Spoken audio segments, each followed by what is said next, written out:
All right, good afternoon, everyone. It's not just Frank and I.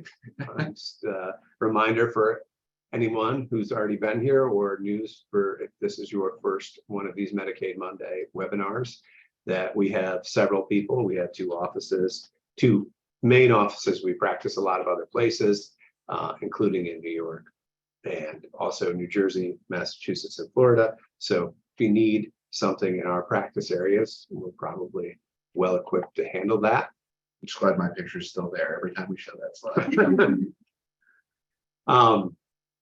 If you've missed any of our Medicaid Mondays, here's the list of all of them. They're all available at purolaw.com/Medicaid planning videos. Lots of great information.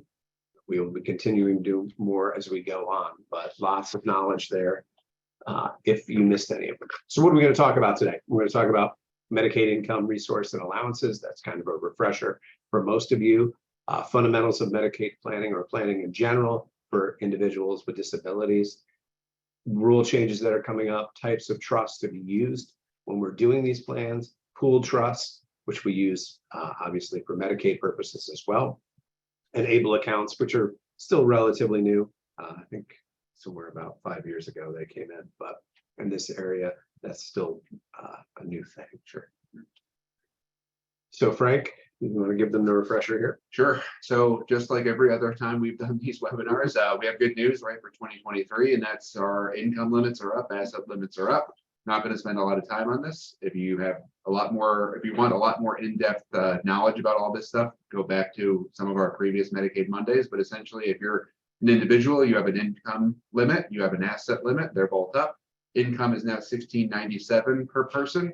That's up $743 from last year. You're a single person, your asset limit's also up pretty substantially, up to $30,182, which is up over $13,000 from where it was last year. If you're a couple, again, you can't just take the number and multiply it by 2. But again, good news, it's up pretty substantially from where it was last year. So for a couple where you both need Medicaid, your income limit is up to $2,288.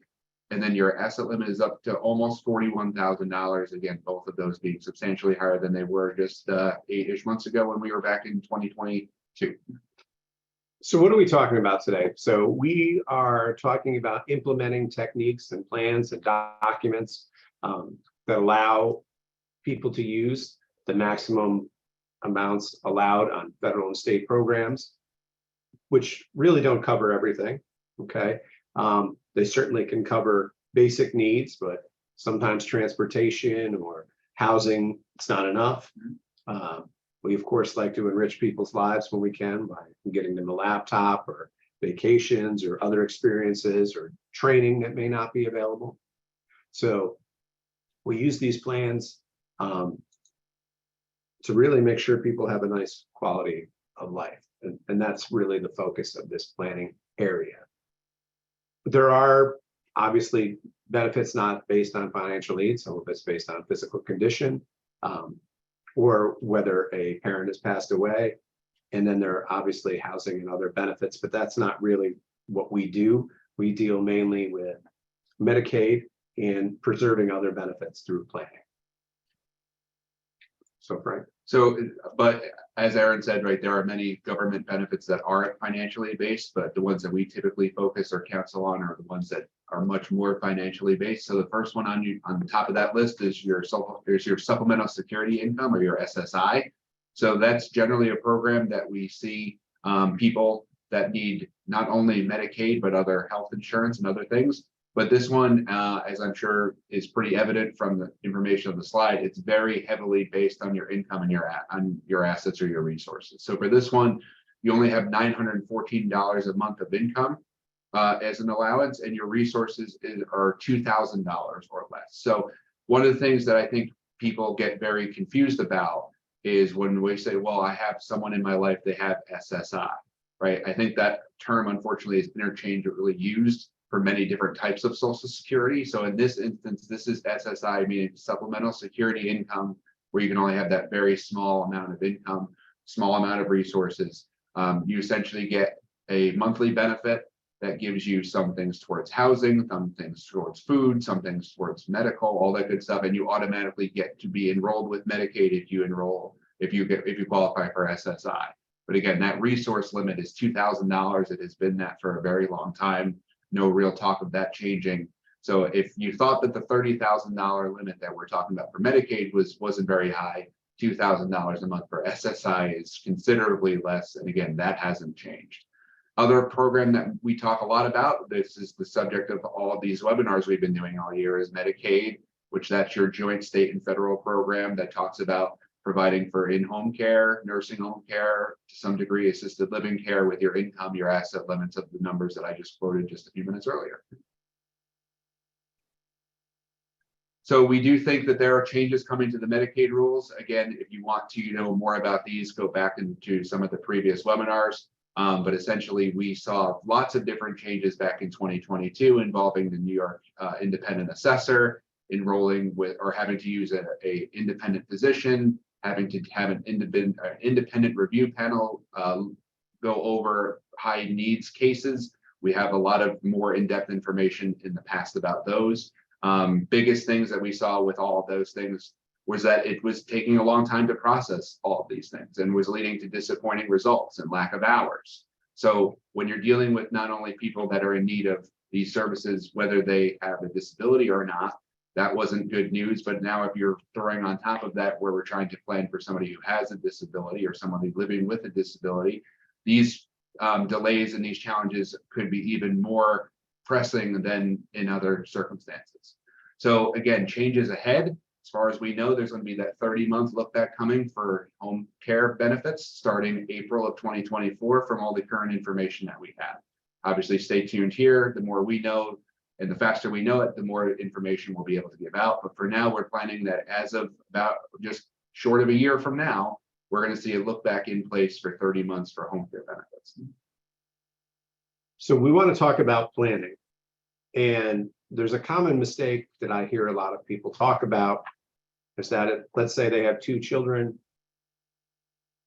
and one has a disability. They say, I'm going to leave all my money to the other child because of the benefit situation, and they'll take care of the child with a disability. And that is not the way to do it. That is 100% asking for a problem. If that child should pass away, your child with a disability is not going to have any access to those funds. If that person gets divorced, those funds are theirs. It's a problem.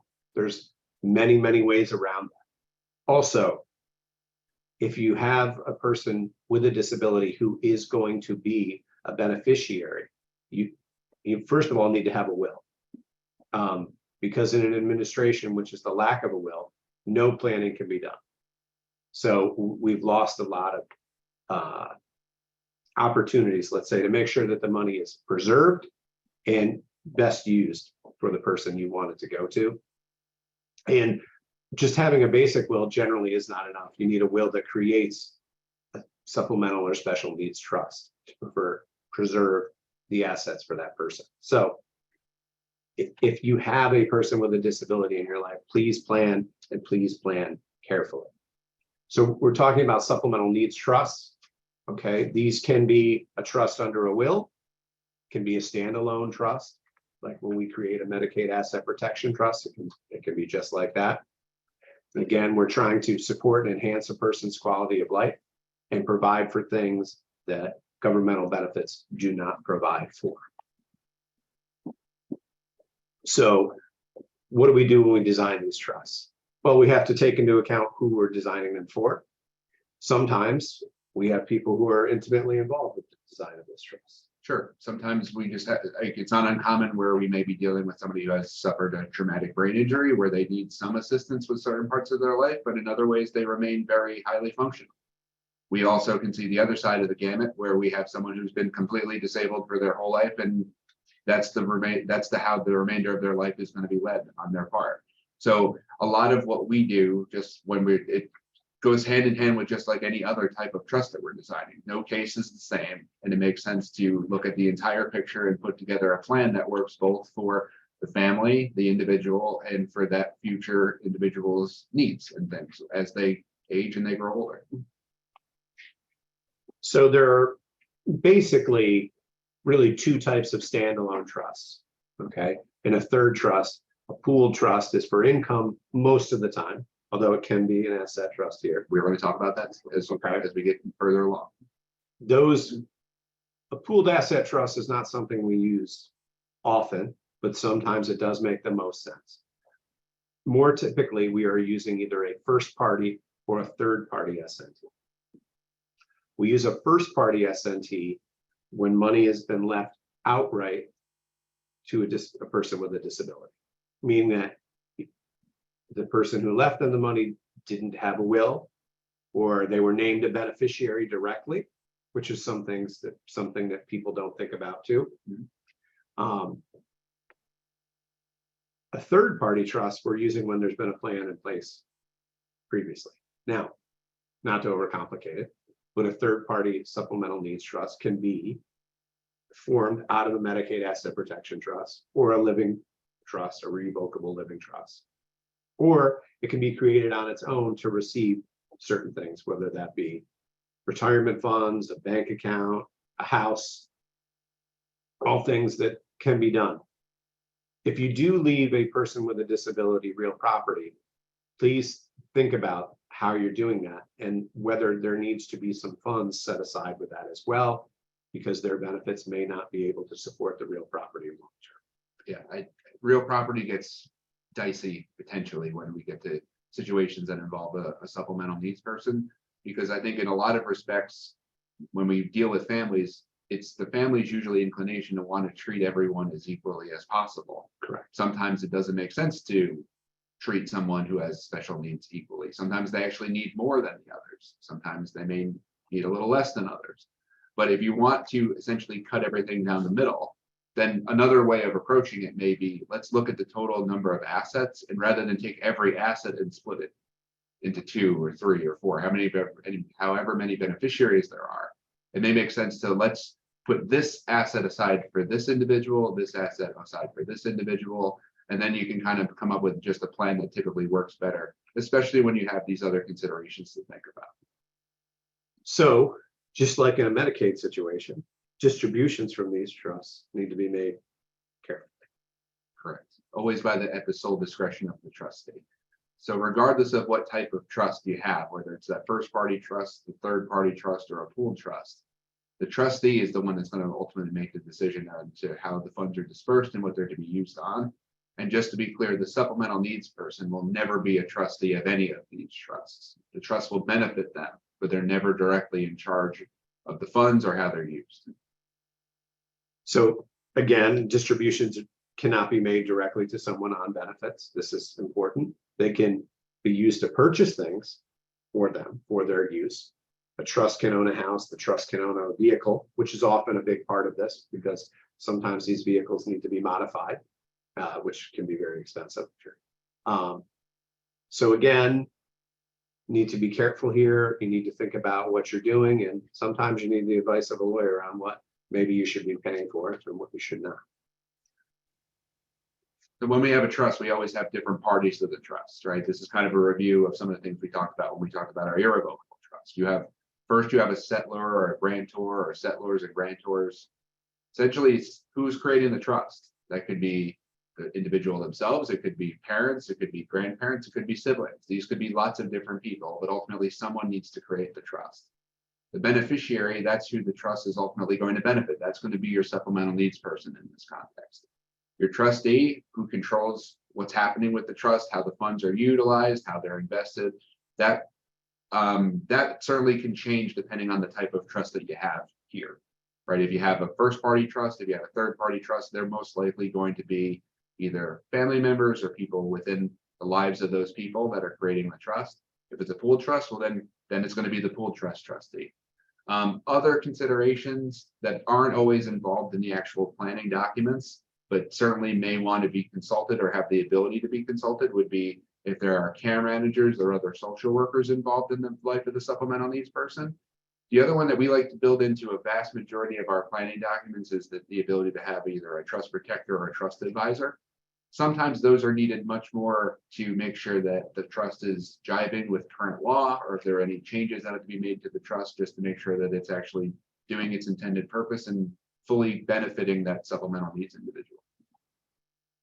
So self-settled is another word for a first-party trust, okay? Again, this comes up, a first-party trust can only be made for someone under 65. Yes. So that's important. It's going to be irrevocable. Can really be created by a number of people. Court approval isn't really needed much anymore. It used to be needed for everyone. I'd say not anymore. It used to be Right. much more onerous to do this. Correct. Thankfully, that has changed. Yes. And we get this question a lot. Can I add money into here or can I? No, right? So money in a first party trust is just from that person. If you want to add funds to that person's life, then you would do it in a third party scenario. Okay. This is only that person's assets. This can be, lots of times we use these for lawsuit proceeds. Mm-hmm. It may be that we use this for someone who was in an accident and had assets ahead. Correct. The other one, as Aaron alluded to before, is sometimes people are just named beneficiaries on accounts. So I recently met with a couple. They were here about their family member, and what they had another person outside of their direct nuclear family that just passed away unexpectedly, and they had named the supplemental needs person as just a beneficiary on a bank account.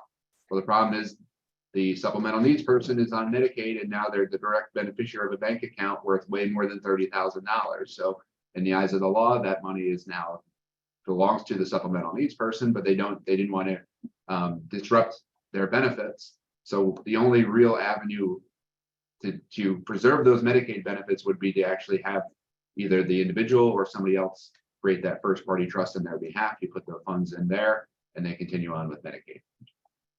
So the major downside, if you will, of a first party trust is there's payback. And what does that mean? That means if there are funds left at the end of the trust lifetime or at the person's lifetime, they're going to go back to the government to reimburse for benefits paid.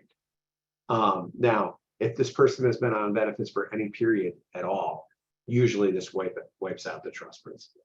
I mean, if it's $1 million or more, maybe that's not the case, right? But generally speaking, this is not where you want the money to go. We want to use them up as reasonably as possible during a person's lifetime. There has been increased activity of county Department of Social Services, who are the ones who get the payback, scrutinizing and asking for money back in situations maybe where there isn't any, or there aren't any funds left in the trust. So something to be careful of, but if you've done it right, you won't have anything to worry about. The better planning opportunity is a third-party trust, again, created by someone other than the person with a disability. It could be a sibling, could be aunt, uncle, grandparent, could really be anybody. Frank could do it. Okay. That part's easy. So here, the beneficiary does not need to be under the age of 65. Trust's a little more flexible. Again, the person's not going to be the trustee of this trust.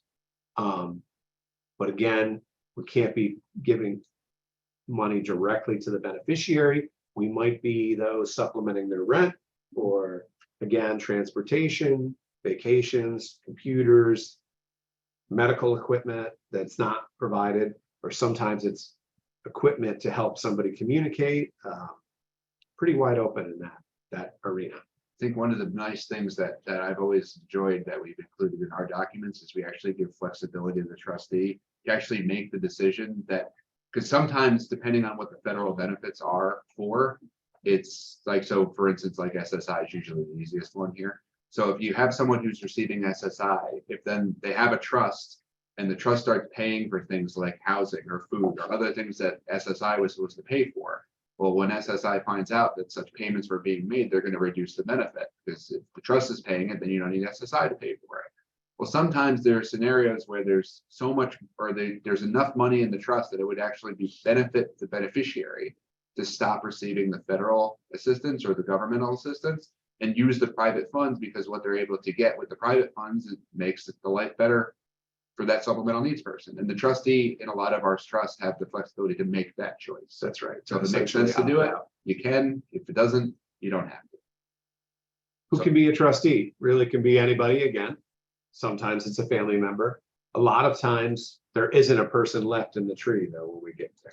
Yeah, I think most common, it's usually sibling is like the preferred family member, just because if it's mom or dad, chances are they're likely to pass before the supplemental needs person. Correct. Sibling, obviously much closer in age, but they also may have their own health issues or their own families going on. So sometimes we do have to at least consider bringing in that third party, like a financial advisor or a professional trust advisor or bank, or that professional trustee. Obviously, with those, you're going to have to rearrange typically where assets are held and whether there's enough for it to make sense for the corporate or professional trustee to take on the responsibility. But for many people, that's kind of the biggest piece of this puzzle, is not deciding whether you need to do some plan, but how do we make the plan fully work, and who actually is going to manage all of these things when the person designing all of it is no longer here.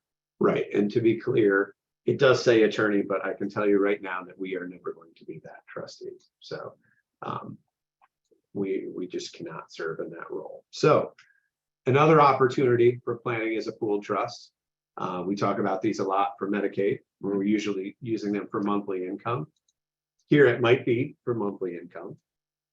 Certainly could be. So we do use pooled trusts, as Aaron said, for monthly income to take someone's monthly income over that 1697 allowance and have it deposited into an income pooled trust, where then they can keep all their Medicaid benefits. They don't essentially have to spend down, and it could be used for anything for that beneficiary.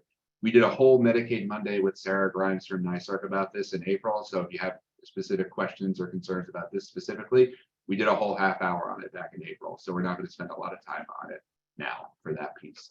So what we didn't really talk about much in that is talking about pooled trust when we use it for asset purposes.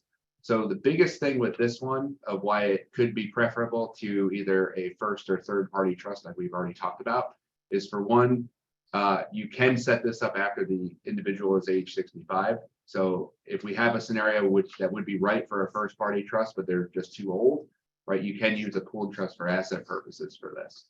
The other big one is if you have that unfortunate piece of the puzzle that just isn't fitting quite right, and that's the selection of a trustee.